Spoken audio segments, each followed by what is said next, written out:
स्वस्थ सिद्धांत प्रसारण में आपका स्वागत है।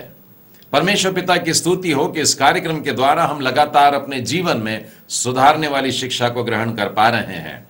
बीते 5 सप्ताह से हमारे मनन का विषय है मृत्यु। किसी ने मजाक में एक बार कहा है कि मृत्यु नंबर 1 हत्यारा है।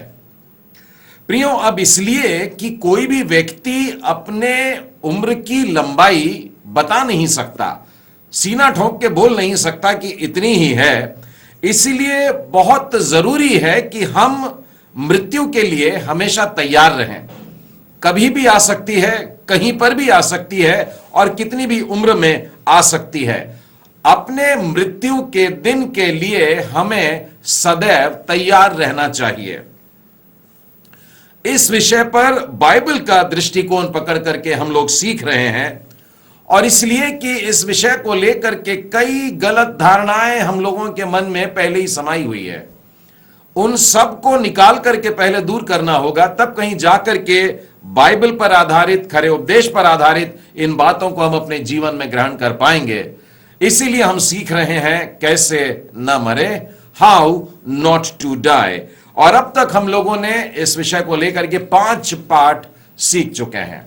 Lesson number 1, do not postpone repentance, पश्चाताप को स्थगित न करें। Lesson number 2, do not hold bitterness against anyone, दूसरा पाठ, किसी के विरुद्ध कड़वाहट न रखें। Lesson number 3, do not depend on your wealth, अपनी संपत्ति पर निर्भर न रहें। Lesson number 4, do not leave your dear ones in confusion, अपने प्रियजनों को भ्रम में न छोड़ें। Last week we studied lesson number 5, पिछले सप्ताह हम लोगों ने 5वां पाठ सीखा था, do not give place to depression, निराशा को जगह न दें। Today we move on to lesson number 6, do not ever contemplate suicide. आज हम लोग 6वें पाठ की ओर बढ़ रहे हैं। आत्महत्या का विचार कभी भी ना करें। इसे फिर कहता हूं, हाउ नॉट टू डाई, कैसे न मरे। Do not ever contemplate suicide, आत्महत्या का विचार कभी भी न करें। प्रियो, पिछले सप्ताह हमने जो पाठ पढ़ा था वो मनुष्य की चिंताओं को लेकर, हमारे जो मानसिक तनाव की स्थिति उत्पन्न होती है, हम निराशा में डूबे चले जाते हैं। इन परिस्थितियों में यदि हम सही तरीके से उन्हें ना समझे या संभाले, तब मनुष्य साधारणतः इस पर्याय की ओर गलत दिशा में बढ़ता है, और वो है आत्महत्या करने का। आत्महत्या एक गलत चुनाव है, बल्कि मैं तो यह सलाह देता हूं ऐसा पर्याय भी न रखें। बाइबल इस विषय में क्या कहती है?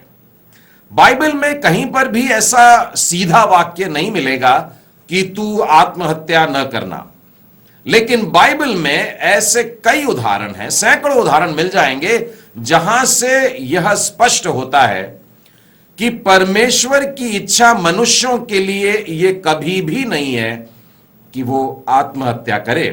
बाइबल में कुछ लोगों के उदाहरण में से हम देखते हैं जिन्होंने आत्महत्या की थी। पहला उदाहरण मिलता है अबीमेलेक का। यह हमको न्यायियों की पुस्तक और उसके 9वें अध्याय में मिलता है।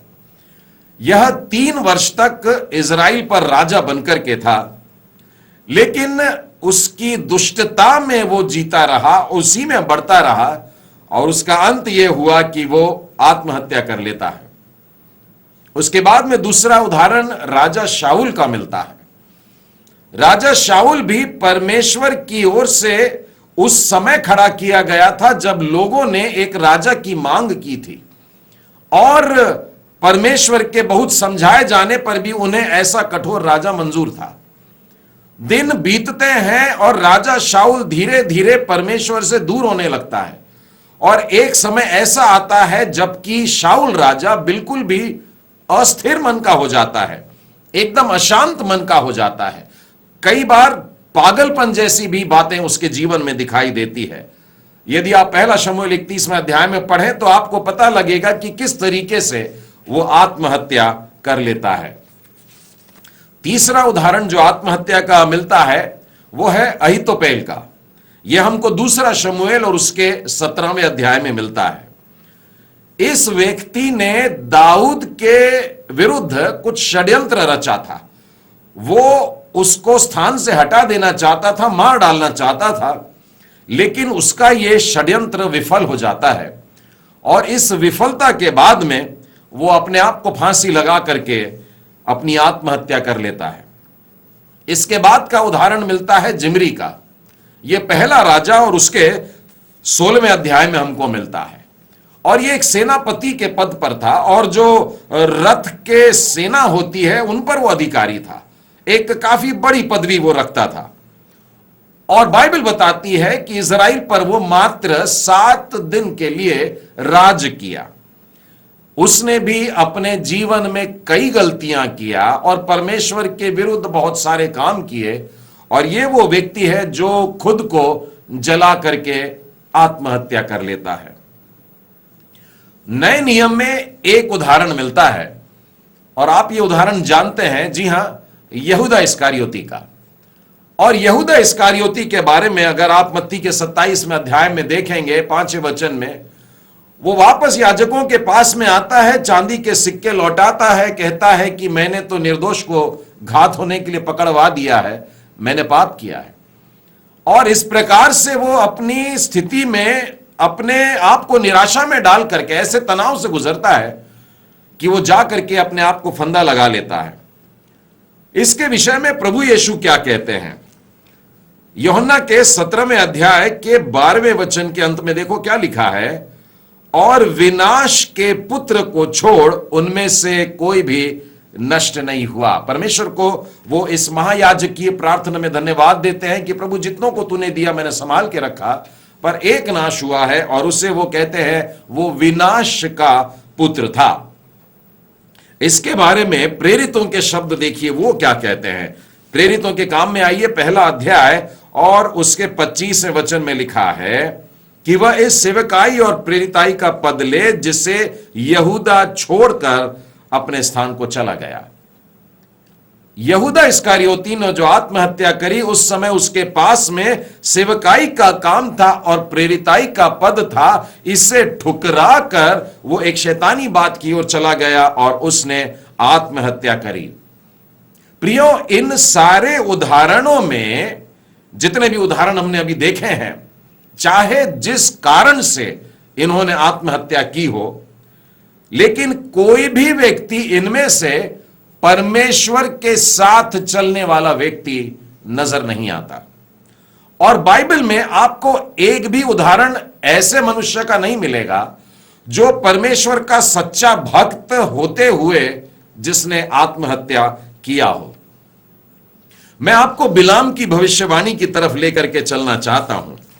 मेरे साथ में आप भी गिनती की पुस्तक खोलिए और उसके 23वें अध्याय और उसके 10वें वचन में लिखा है, सौभाग्य यदि मेरी मृत्यु धर्मियों की सी और मेरा अंत भी उन्हीं के समान हो। वो चाहता है, वो ऐसी इच्छा करता है, वो नहीं चाहता कि इन आत्महत्या करने वालों के समान जीवन रहे, बल्कि संतों के समान, धर्मियों के समान में उसकी मृत्यु हो। उसका अंत जब होगा तो इनके समान में होना चाहिए। और जितने भी उदाहरण हमने देखे वो इसमें नहीं आते हैं कि ये धर्मियों की मृत्यु थी। भजन संहिता और उसका 116वां अध्याय और उसका 15वां वचन कहता है, यहोवा के भक्तों की मृत्यु उसकी दृष्टि में अनमोल है। आपने कई बार इस वचन को किसी के फ्यूनरल में सुना होगा। बड़ा प्यारा शब्द है, यहोवा के भक्तों की मृत्यु उसकी दृष्टि में अनमोल है। और बेशक इन्होंने खुदकुशी नहीं की। जिनके लिए परमेश्वर एक अनमोल मृत्यु को देख रहा है, परमेश्वर की दृष्टि में जो बहुत ऊंची बात है, ये वे लोग नहीं हैं जिन्होंने अपने जीवन को लेकर मनमानी की, परंतु परमेश्वर के बुलाए समय से वे प्रभु के पास में जाते हैं। आइए हम बाइबल में से कुछ ऐसे नियमों को या सिद्धांतों को देखें जो आत्महत्या से जुड़ करके हैं, उससे संबंधित है। प्रियो, इससे पहले कि परमेश्वर 10 आज्ञाएं देता, परमेश्वर ने मूसा को अपने पर्वत पर बुलाया और उससे 10 आज्ञाएं दी, और उसमें से एक आज्ञा थी कि तू हत्या न करना। और यह बात हमें निर्गमन के 20वें अध्याय में मिलती है। लेकिन इससे बहुत पहले उत्पत्ति के 9वें अध्याय में और उसके 6वें वचन में देखिए क्या लिखा है।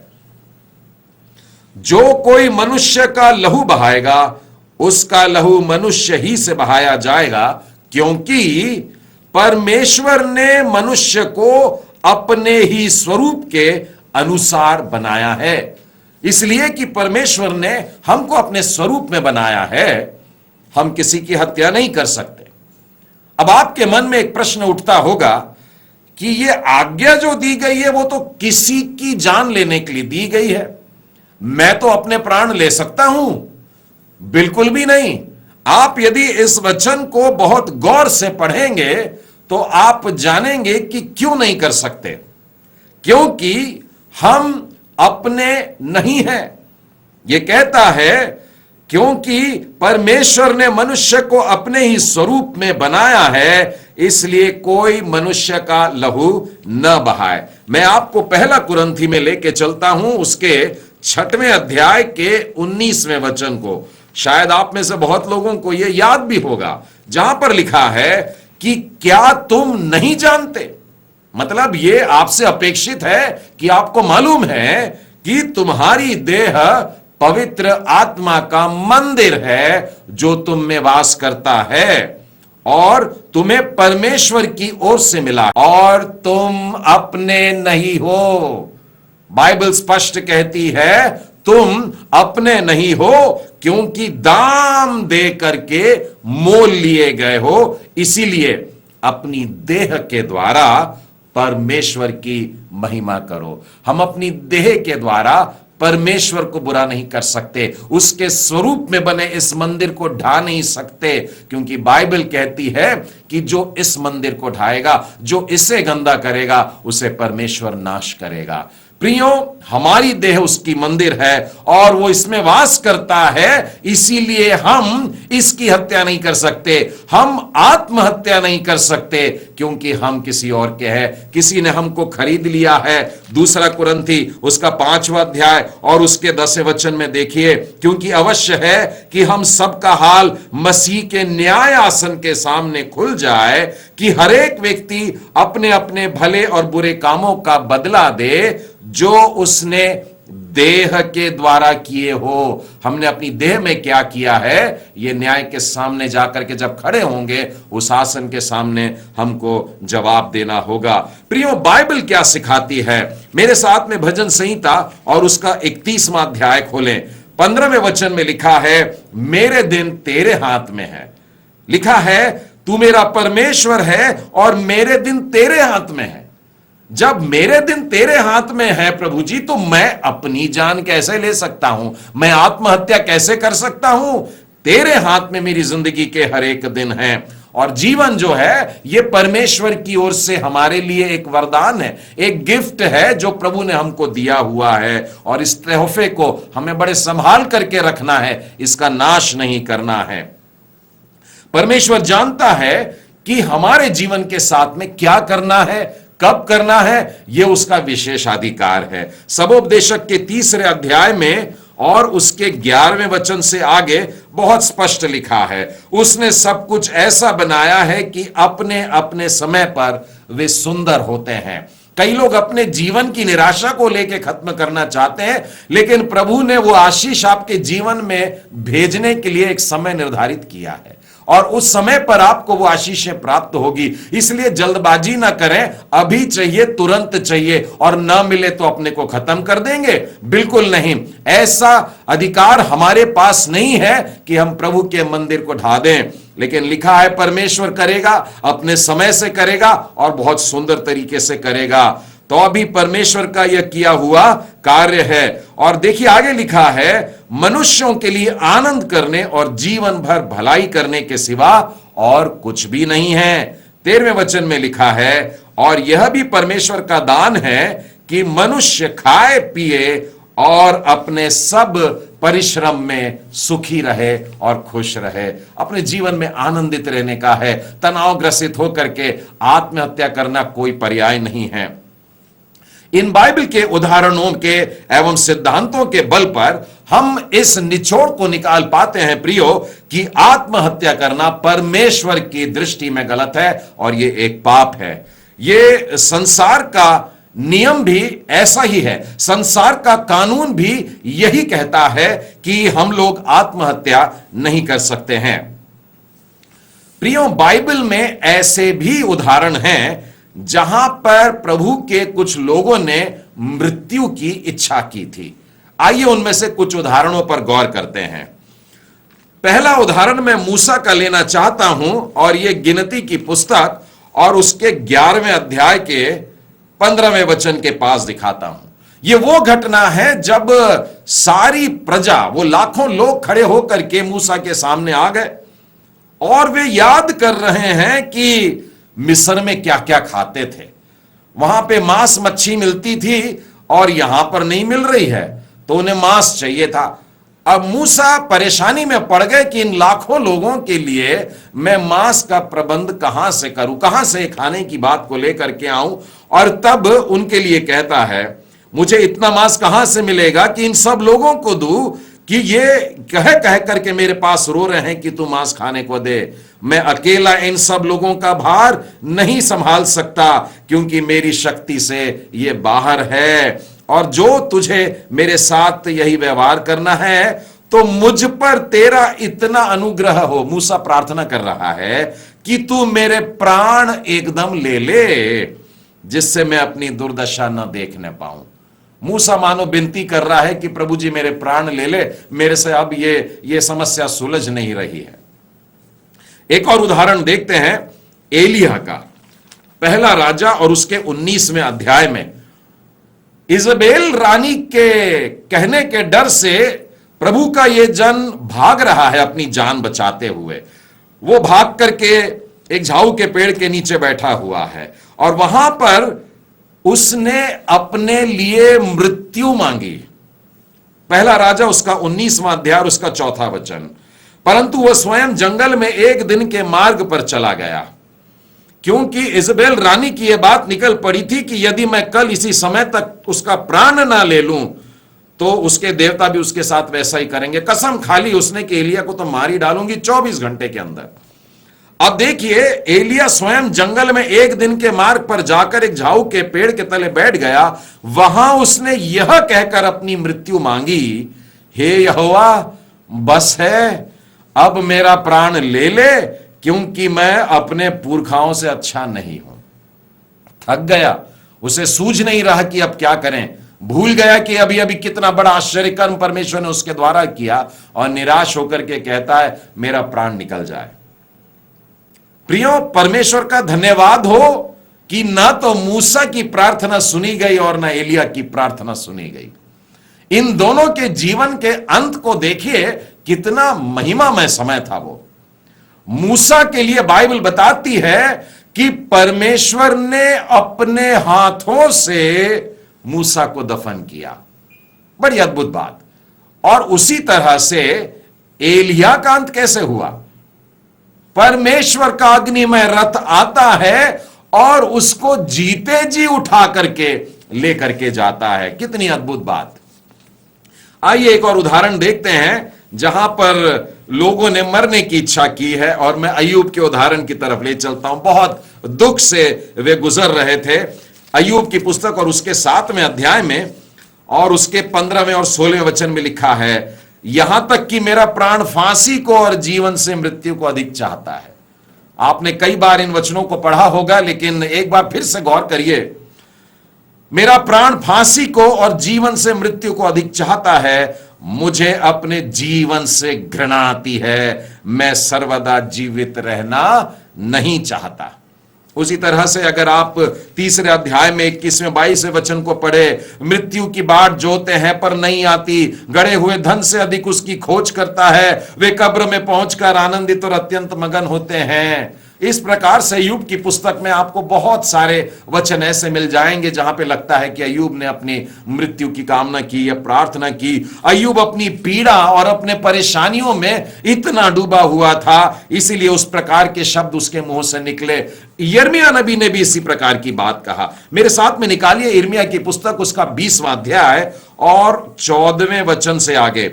वो कहता है, श्रापित हो वह दिन जिसमें मैं उत्पन्न हुआ, जिस दिन मेरी माता ने मुझको जन्म दिया वह धन्य न हो।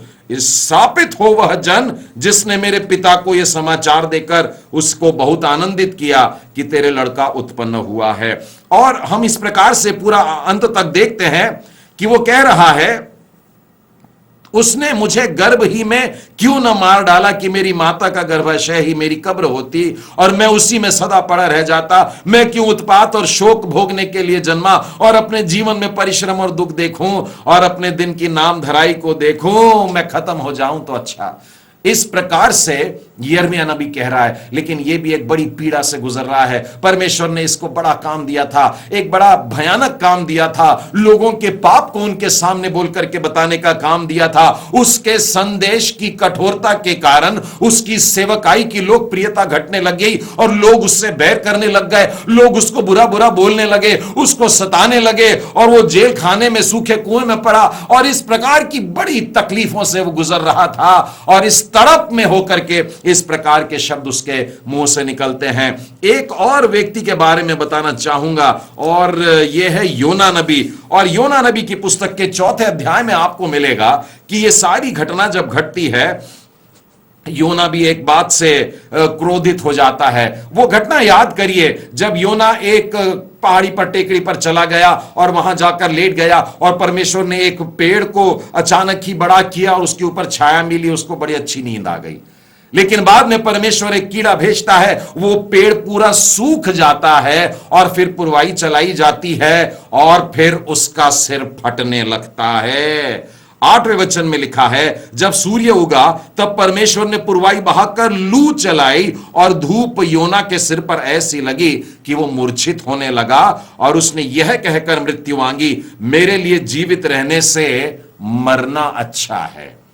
तो हम देखते हैं प्रियों कि यहां पर इस प्रकार से बहुत सारे लोग हैं, प्रभु के जन हैं, जिन्होंने अपने जीवन में कभी ना कभी इस गहराई से गुजरते हुए अपने मुंह से ऐसे शब्द निकाले थे जहां पर ऐसा लगता है उन्होंने मृत्यु की इच्छा की, परंतु कभी भी इन्होंने आत्महत्या का प्रयास नहीं किया। इस प्रकार की बात जरूर उनके मन में आई क्योंकि बड़े दुख से गुजर रहे थे, लेकिन आत्महत्या का प्रयास इन्होंने कभी नहीं किया, क्योंकि आत्महत्या का जो कार्य है या इच्छा करना है, ये एक शैतानी प्रवृत्ति होती है।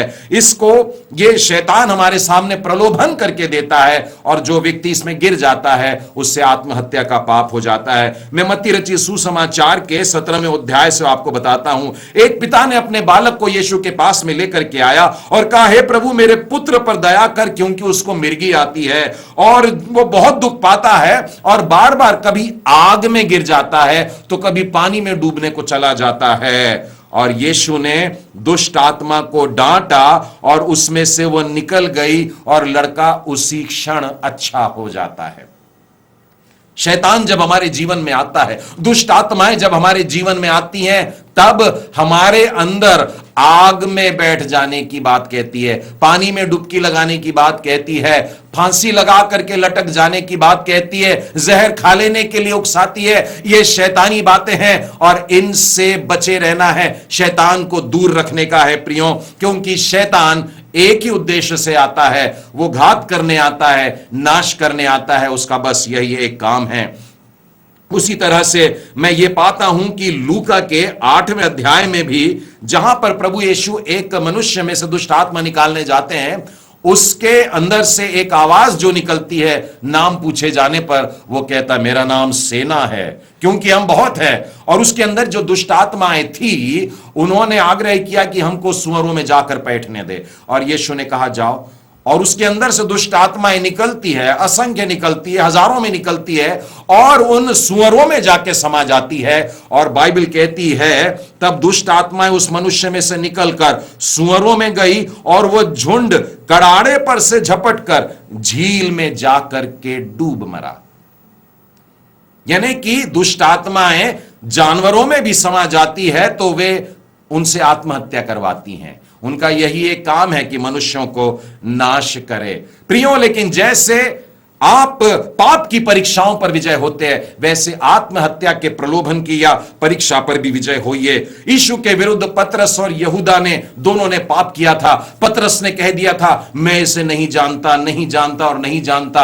यहूदा ने कहा मैं इसे जानता हूं, मैं मिलवा देता हूं, मैं पकड़वा देता हूं। और इन दोनों ने अपनी गलती का एहसास किया। ये दोनों रोते हैं और अपने पाप का अंगीकार करते हैं, मानते हैं कि हमने पाप किया, लेकिन एक आंसू बहाते हुए यीशु के चरणों में बैठ जाता है और दूसरा अपने आप को यीशु से दूर ले जाता है जहां शैतान उसे दबोच लेता है और वो फिर एक पेड़ पे लटक जाता और फांसी से मर जाता है। मेरे प्रियो, इन उदाहरणों से मैं आपको यह बताना चाहता हूं कि चाहे आपके जीवन के पाप कितने भी लाल रंग के क्यों ना हो, चाहे वह अर्गवानी रंग के क्यों ना हो, चाहे आपको लगता है मेरे पाप कभी क्षमा नहीं हो सकते, फिर भी परमेश्वर दया का धनी है। व्यवस्था विवरण और उसके 30वें अध्याय और उसके 19वें वचन में से आपको पढ़कर बताना चाहता हूं। यहां लिखा है मैं आज आकाश और पृथ्वी दोनों को तुम्हारे सामने इस बात की साक्षी बनाता हूं कि मैंने जीवन और मृत्यु, आशीष और शाप तुम्हारे आगे रखा है। और इसके बाद प्रभु देखिए क्या कहता है,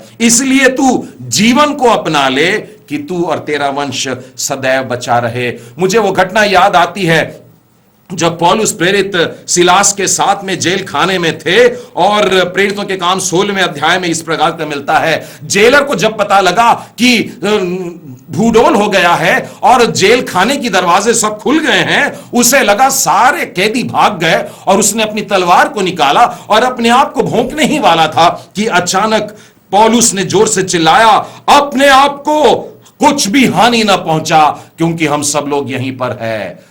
प्रियो, आपके जीवन में, शायद आपके व्यवसाय में, शायद आपके कारोबार में, शायद आपकी नौकरी में आप पनप नहीं रहे, आप बहुत निराश हो गए, आप बहुत घाटे में चल रहे हैं और इसीलिए आपको लग रहा है कि अपने आप को मार डालूं। लेकिन आज प्रभु यीशु मसीह का वचन कहता है कि तू अपने आप को चोट मत पहुंचा, अपने आप की हानि मत कर, आत्महत्या करने की जरूरत नहीं है। केवल प्रभु यीशु मसीह पर विश्वास कर, तब तू और तेरा घराना उद्धार पाएगा। प्रभु यीशु मसीह के पास चलकर आ जाएं प्रियो और आत्महत्या करने का विचार छोड़ दें। आज का पाठ हमसे यही कह रहा है, हाउ नॉट टू डाई, कैसे ना मरें। Do not ever contemplate suicide, आत्महत्या का विचार कभी भी न करें। परमेश्वर पिता आप सबों को आशीष दे।